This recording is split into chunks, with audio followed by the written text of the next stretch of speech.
농촌교회를 심호하는 김태용 목사님이 기독공부에 쓴 글의 한 구절을 오늘 설교를 시작하는 초입 부분에 여러분들과 함께 나누려고 합니다. 헛골에 난 것은 피다. 줄 따라 심어진 것은 벼다. 하나님은 심는 것만 거두시는 분이시다. 물론 오늘은 맥주감사절이기 때문에 밀이나 보리 이야기로 시작을 해야 하겠지만 지금 우리 논에 이렇게 보면은 벼들이 잘 자라가고 또 있잖아요. 어느 곳에서는 밀을 수확했다. 황금 물결과 같은 밀과 또 보리를 수확했다라는 소식도 들려오고 있습니다만 오늘은 피와 벼에 대해서 잠깐 이야기를 해보고 맥주 감사주일 설교 말씀을 여러분들과 함께 나누어 보고자 합니다. 대부분 농촌에서 또 자라난 경험들이 있으시기 때문에 여러분들께서는 피와 벼를 구분하실 수 있으실 것 같아요. 그렇죠? 피와 벼는 처음에 자라날 때에는 실은 잘 구분이 안 된다라고 합니다. 그래서 피를 뽑아야 하는데 벼를 뽑기도 하는 서투른 농부들도 있다라고 합니다. 그런데 확연하게 피와 벼가 구분되는 때가 있다라고 합니다. 그때가 언제냐면은 이제 이삭이 연글어 가지고 열매를 맺을 때라고 합니다. 또 추수를 할 때라고 합니다. 벼는 이삭이 연글면은 아래로 내려오지만 피는 고개를 뻣뻣이 계속 들고 있다라고 합니다. 그런데 더 예리한 농부들의 눈에서는 비록 이렇게 이삭이 연글기 전에도 피와 그리고 벼를 구분할 수 있는 방법이 있다라고 합니다. 그 마디를 보면은 알 수 있다라고 합니다. 그리고 약간 서투른 농부들은 그래도 구분하는 방법이 있다라고 합니다. 조금 전에 목사님이 이야기하신 것처럼 벼는 여러분 심을 때 줄을 길게 실줄을 이렇게 늘어놓고 맞춰가지고 좌와 우를 이렇게 보아가면서 심으시는 농부들과 또 일꾼들이 줄을 따라 이렇게 벼를 심잖아요. 그런데 벼 바깥에 있는 헛골에 있는 것이 바로 피다라고 서투른 농부들은 이야기합니다. 오직 줄 따라 심어진 것만이 벼이기 때문에 옆에 난 헛골에 난 것을 뽑으면은 대체로 다 피라는 것을 이렇게 알 수 피라는 피를 뽑은 것이다라고 이야기를 한다라고 합니다. 농촌교회를 하시는 목사님들은 농사를 병행하시는 분들도 계십니다. 여기에 제가 처음 소개하신 김태용 목사님은 제가 대학교 다닐 때에도 농촌 목회에 대한 그런 비전을 가지신 분이셨습니다. 농촌 목회에 대한 비전을 처음부터 가지시고 목회를 하신 목사님이신데 목사님께서 피와 벼가 잘 구분이 안 되었을 때 이렇게 구분을 하셨다라고 하는 그 글을 맥주 감사 주일인 이번 주일 앞에 난 기독 공부 우리 교단 신문인 기독 공부에 이렇게 글을 쓰셨더라고요. 이처럼 목회와 동시에 하는 농사를 통하여 목사님들은 하나님이 창조하시고 다스리시는 자연 섭리에 대하여 몸소 체험하시며 하나님은 심는 것만 거두시는 분이라는 아름다운 고백 가운데 머문다라고 합니다. 자연과 농업에 가까운 사람들은 인간의 한계와 하나님의 돌보심을 알고 마음의 평안과 삶의 기쁨을 더 많이 누리시는 것 같습니다. 우리는 작은 채소밭 혹은 지자체에서 도시농업의 일환으로서 나누어주는 텃밭을 운영하며 소소한 기쁨을 누리시는 분들을 보곤 합니다. 그분들이 도시 생활에서 삶의 힘을 잃지 않는 것은 비록 작은 농사이지만 씨앗을 심고 또 물을 주며 열매를 기다리는 마음을 몸소 체득하고 잊지 아니함으로 모든 삶에 이러한 원칙을 적용하는 지혜를 가지고 계시기 때문일 것입니다. 우리는 오늘 맥추감사 주일로 하나님 앞에 부르심을 받아 이 자리에 나왔습니다. 맥추감사 주일은 출애굽기 23장 16절 맥추절을 지키라. 이는 내가 수고하여 밭에 뿌린 것에 첫 열매를 거둠이니라 라는 이 말씀과 같이 자신들의 수고를 알아주시는 하나님께 돌보아 주시고 또 허락해 주신 첫 열매를 드림으로 감사하는 절기였습니다.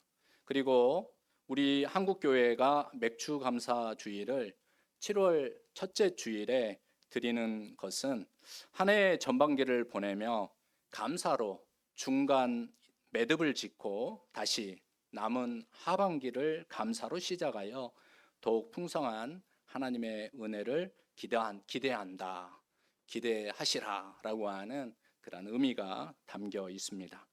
우리의 삶에는 심는 수고가 있고 기다림이 있고 그리고 거두는 기쁨이 있습니다.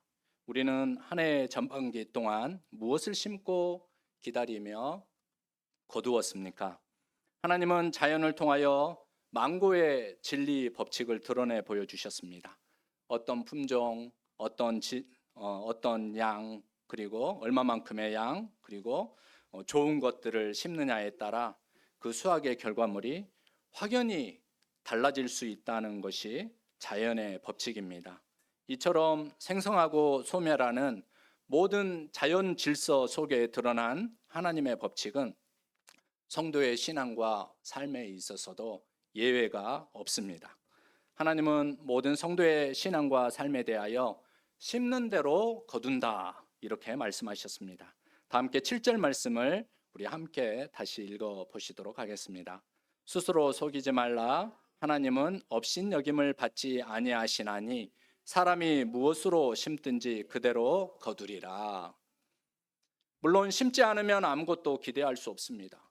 아무것도 심지 않고선 좋은 결과를 바라는 것은 잘못 생각하는 것입니다. 스스로 속이는 것입니다.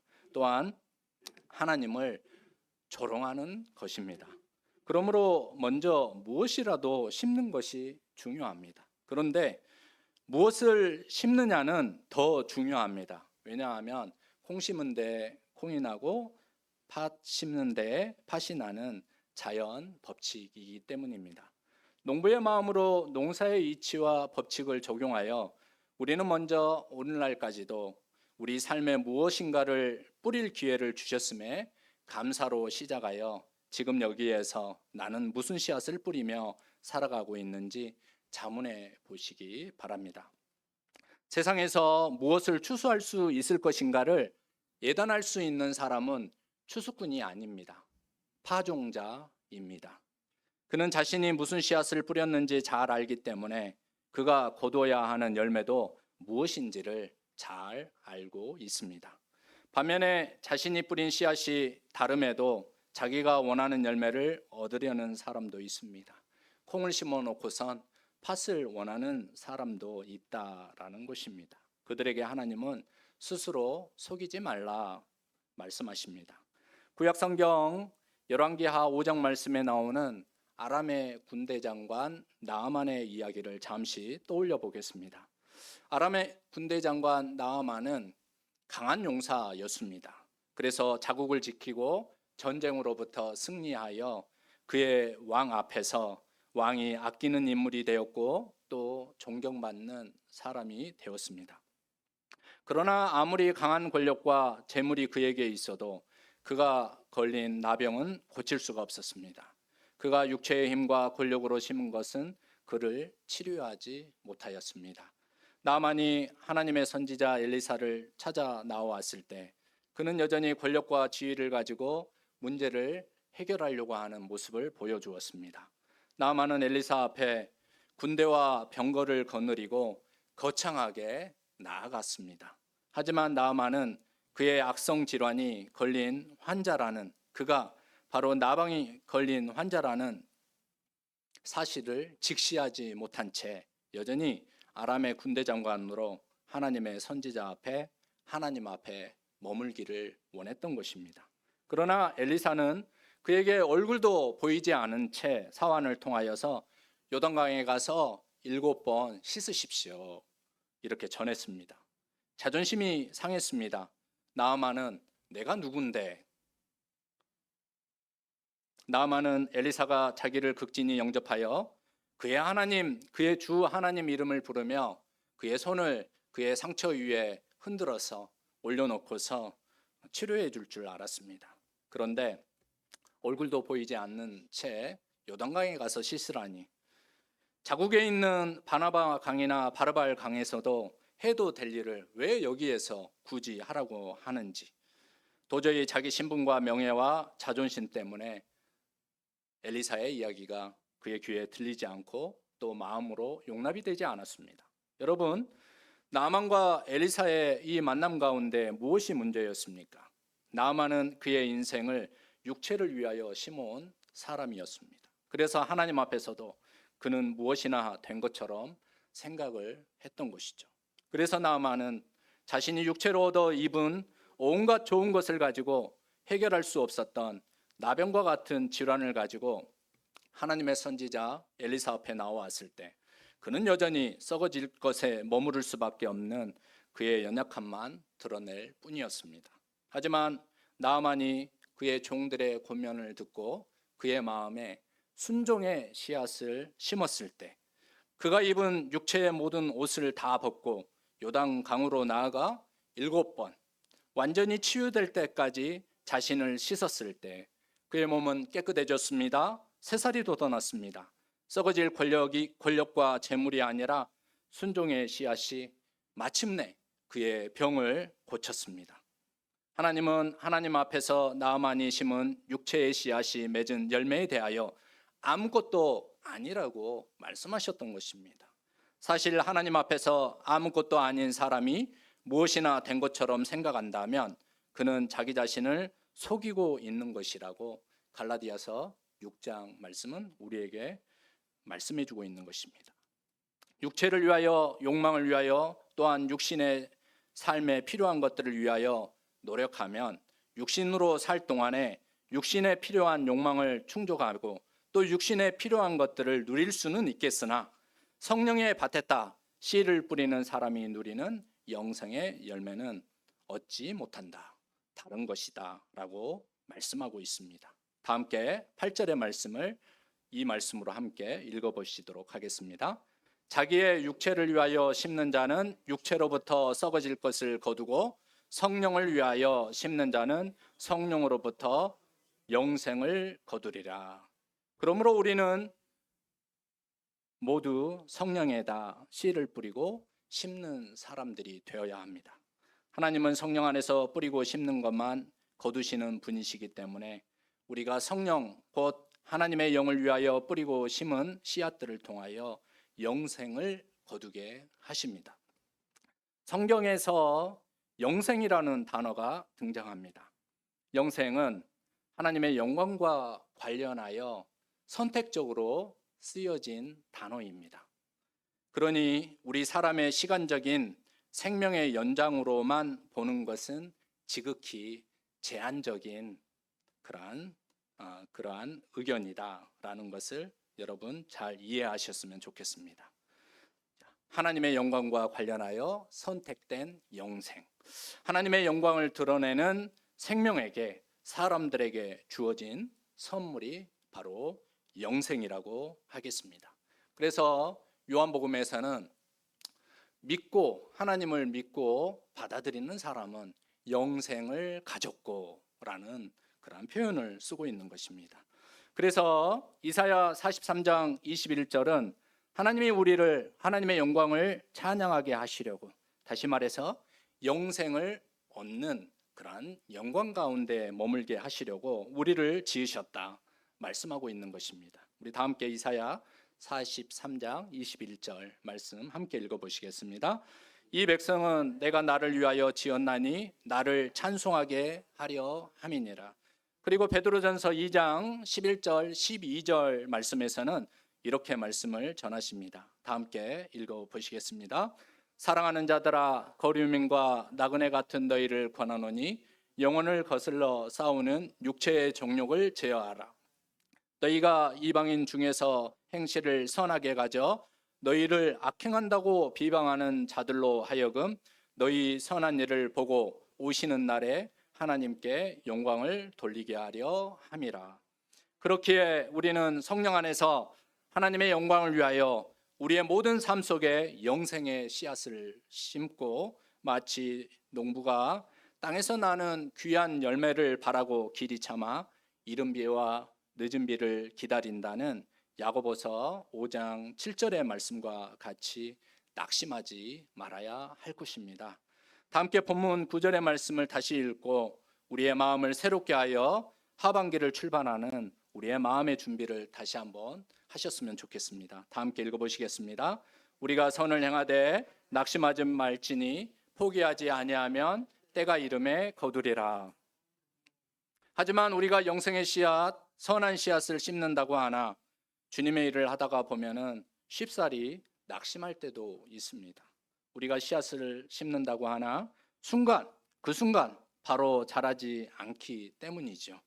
그러나 자신들이 선을 행하고 있다는 것에 대해 사람들이 몰라준다거나 자신 앞에 아무런 보상이 주어지지 않을 때 종종 실망이 오는 것이 우리 사람의 마음입니다. 나만 그럴 필요가 있을까? 나 혼자 그렇게 한다고 해서 그렇게 달라질까라고 하는 회의에 사로잡힐 때도 있습니다. 낙심이 됩니다. 지난주 우리는 공동체 프로그램을 가졌습니다. 길준수 목사님의 인도로 애니어그램과 성도의 교제라고 하는 제목을 시간을 보니까 1시간 남짓 이렇게 계획을 했는데 2시간 30분 동안 시간을 보냈습니다. 영적 성장을 위한 발돋움의 시간이었다라는 그런 생각을 해보게 됩니다. 길 목사님은 이렇게 이제 안내를 했습니다. 사람의 성품을 드러내는 9가지 에너지가 있다. 우리의 성품이 타고난 성향이 있어서 그 에너지를 많이 사용함으로써 그 성품을 가지고 살아간다 라고 했는데 그 이 9가지 에너지는 계속해서 성장과 성숙의 단계를 밟아가야지 우리가 온전한 사람으로 설 수 있다 이렇게 안내를 해 주셨습니다. 그래서 그 안내를 따라서 우리가 배울 때 우리의 성품이 성장한 부분도 있고 아직 성장하지 못한 부분도 있더라라는 그러한 생각을 해보게 되었습니다. 그렇지만 우리가 하나님 안에서 이러한 성품과 그리고 본성들이 성장하고 성숙의 단계를 밟아 나아갈 때 성령의 열매를 우리의 성품 안에서 맺을 수 있게 된다라는 것을 알게 되었습니다. 그리고 우리의 이 성품들이 성장했지만 때로는 빛 가운데 있지 아니하고 그림자 가운데 머물거나 아직 성장하지 못한 그리고 성숙하지 못한 그런 부분들이 있게 될 때 우리는 함께 머무는 사람들을 향하여 날카로운 이빨이 될 수 있다는 점을 다시 한번 생각해 보게 하는 그런 강의였습니다. 저는 이 말씀을 준비하면서 9가지 유형 중에 특히 오늘 9절 말씀과 관련하여 2번 유형에 머무는 우리 본성에 대하여 묵상해 볼 수 있었습니다. 참석하지 못하신 분들을 위하여서 그림을 하나 보여드리도록 하겠습니다. 2번 유형은 이 그림과 같이 배려형입니다. 타인에게 도움을 주고 싶어하는 사람입니다. 마구 나의 것을 그 눈에 보이는 필요로 하는 그러한 영역에 나 자신을 희생하여서 막 나눠주고 싶은 그러한 유형의 사람이 바로 애니어그램의 2번 유형의 사람입니다. 교회 다니시는 분들은 이러한 애니어그램의 2번 유형, 물론 타고난 성향이 강하신 분들도 계시지만 교육과 훈련과 신앙생활에 의하여 이 부분이 많이 강조가 되고 또 발전이 된 것을 알 수가 있습니다. 이렇게 2번 유형은 친절하게 타인에게 도움을 주는 분명한 좋은 유형입니다. 2번 유형의 성품은 사람과의 정서적인 교류를 잘 하고 또 자기 자신을 희생할 줄 아는 그런 장점을 가지고 있습니다. 공감을 잘하고 또 모성적인 성향이 강하여 타인의 기분을 맞추어 주려고 노력을 하기도 합니다. 그리고 이 유형은 길 목사님은 이번 강의에 이야기하지 않았지만 한 20년 전에 제가 그 강의를 길 목사님으로부터 들었을 때 이렇게 표현을 했습니다. 그만큼 베푼 만큼 베품에 상응하는 감사와 사랑을 받고 싶어하는 유형이 바로 이 2번 유형이다라는 그러한 특징에 대해서 설명을 했던 것을 저는 기억을 합니다. 그래서 이 2번 유형은 사랑을 많이 주고 사랑을 많이 받고 싶어하고 많이 배려하는 만큼 많이 배려를 받고 싶어하는 가슴형의 에너지를 많이 사용하는 유형이다라고 이렇게 평가를 했습니다. 하지만 2번 유형이 그림자 안으로 들어가면 이렇게 생각합니다. 왜 나만 희생하고 노력해야 돼? 왜 나만 퍼주어야 돼? 왜 나만 당신을 사랑해야 돼? 왜 내가 희생을 해야 돼? 이제 피곤하다. 더 이상 사랑하고 배려하고 봉사할 힘이 없어 라는 생각을 갖는다라고 합니다. 그래서 그림자에 머무는 2번 유형을 향하여 이러한 복음성이 있습니다. 당신은 사랑받기 위해 태어난 사람. 사랑을 받고 싶어요. 그래야지 사랑과 인정이 부어질 때 시들어버리고 말았던 사랑과 배려와 봉사의 꽃을 피우고 다시 새 힘을 내게 된다라고 합니다. 우리 가운데 신앙생활을 하시는 분들 중에 낙심하고 또 상처 입으신 분들은 이런 상태에 머무시는 분들이 계십니다. 오늘 9절 말씀은 그런 점에서 우리가 성령의 밭에다가 선한 씨앗을 함께 심어 영생의 결실을 위하여 동참하고 있는 성도들을 얼마나 애틋하고 소중하게 여겨야 하는지를 알게 해주는 10절 말씀으로 우리를 안내해 줍니다. 우리 다 함께 10절 말씀을 함께 다시 읽어보시도록 하겠습니다. 그러므로 우리는 기회 있는 대로 모든 이에게 착한 일을 하되 더욱 믿음의 가정들에게 할지니라. 낙심하고 절망하는 성도들에게 우리는 우리의 바로 위로와 격려의 그리고 사랑과 인정과 배려의 그러한 마음들을 주어야 한다라는 것입니다. 성도 여러분, 선한 의지를 품고 낙심하지 않고 지속해서 성령과 함께 영생의 씨앗을 심는다면 그곳에 변화가 찾아오고 생명이 살고 머무는 영역으로 변화되는 놀라운 역사가 경험될 것입니다. 그런데 이 사역은 홀로 하는 사역이 아닙니다. 함께하는 사역을 통하여 이 일이 완성이 된다라는 것이죠. 그래서 하나님은 우리로 그 일을 같이 하라고 교회로 여러분들을 부르셨습니다. 교회 안에는 엘리야에게 우상에게 무릎 꿇지 않는 7,000명이 남아있다고 하신 하나님의 말씀처럼 나만 남아있습니다. 나만 그렇게 하고 있지 않습니까? 라고 하는 성도들에게 아직 그러한 생각을 가지고 그 자리를 지키며 살아가는 7,000명의 성도들이 있다라고 하는 하나님의 말씀처럼 하나님의 거룩하고 부르심을 받은 성도들이 있습니다. 그리고 우리도 그와 같은 사람으로 여기 있는 것이죠. 사랑하는 성도 여러분, 후반기에도 성령과 함께 영생의 씨앗을 함께 심는 우리 성도님 모두가 되시어 오직 하나님께만 영광 돌리는 영생의 기쁨과 하나님의 성품이 우리의 성품 안에 성령의 열매로 결실되는 역사가 이루어지시기를 주님의 이름으로 축복합니다. 다 함께 기도하시겠습니다. 사랑의 하나님, 우리에게 맥주 감사절을 주시고 올 한 해의 전반기를 돌아보게 하시니 감사합니다. 심는 대로 거두게 하시는 주님의 법칙을 늘 기억하면서 썩어질 것을 위하여가 아니라 성령 안에서 영생의 씨앗을 심게 하소서. 주님, 때로 선한 일을 하다가 낙심할 때도 있습니다. 사람이 알아주지 않아도 결과가 보이지 않아도 포기하지 않고 끝까지 선을 심으며 영생을 심으며 살아가게 하옵소서. 우리 교회를 성령 안에서 함께 영생의 씨앗을 심는 공동체로 심어주셨사오니 하반기에도 서로 격려하며 서로 짐을 지며 하나님의 영광을 찬송하는 공동체로 세워주시기를 우리 주님 예수 그리스도의 이름으로 기도합니다. 아멘. 다 함께 찬송가 511장으로